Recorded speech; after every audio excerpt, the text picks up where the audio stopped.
Hello बच्चों, let's understand the question first.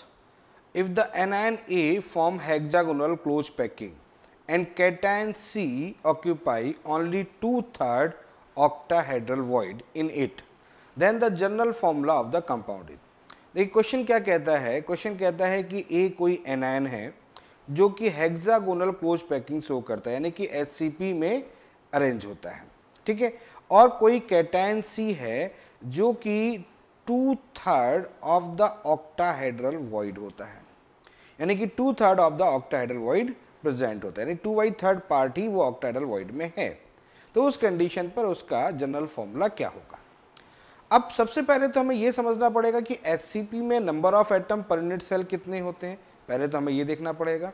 तो number of atom per unit cell in HCP, और वो होते हैं आपके पास में 6 कैसे होते हैं, अगर 6 को समझना है तो देखिएगा, सबसे पहली बात है 12 कॉर्नर है और हर कॉर्नर की शेयरिंग कितनी होगी, 1/6 होगी एक यूनिट सेल में। सेकेंड, 2 फेस होते हैं, उनकी शेयरिंग कितनी होती है, 1/2 होती है पर यूनिट सेल में। और 3 एटम जो होते हैं वो उसके अंदर इंक्लूडेड होते हैं, कंप्लीटली शेयर्ड यूनिट सेल को करते हैं। तो यहाँ से अगर हम देखें तो वैल्यूज हमारे पास में कितनी आ गई, 2 + 1 3, 3 + 3 6, ठीक है। तो number of atom per unit cell कितना मिल गया, 6 मिल गया। अब दूसरी बात हमें यहाँ पर सीखनी है या जानते हैं हम लोग कि नंबर ऑफ ऑक्टाहेड्रल वॉइड कितना होता है, वो ऑलवेज इक्वल टू होता है number of atom per unit cell के, number of atom per unit cell के इक्वल होता है। तो नंबर ऑफ ऑक्टाहेड्रल वॉइड यहाँ पर अगर हम निकालें, कैलकुलेट करें तो कितना हो जाएगा, वो भी 6 हो जाएगा, ठीक है, क्लियर है, ये भी 6 हो जाएगा। लेकिन C कितना यूज कर रहे हैं, C जो है वो 2/3 ऑफ द ऑक्टाहेड्रल वॉइड है।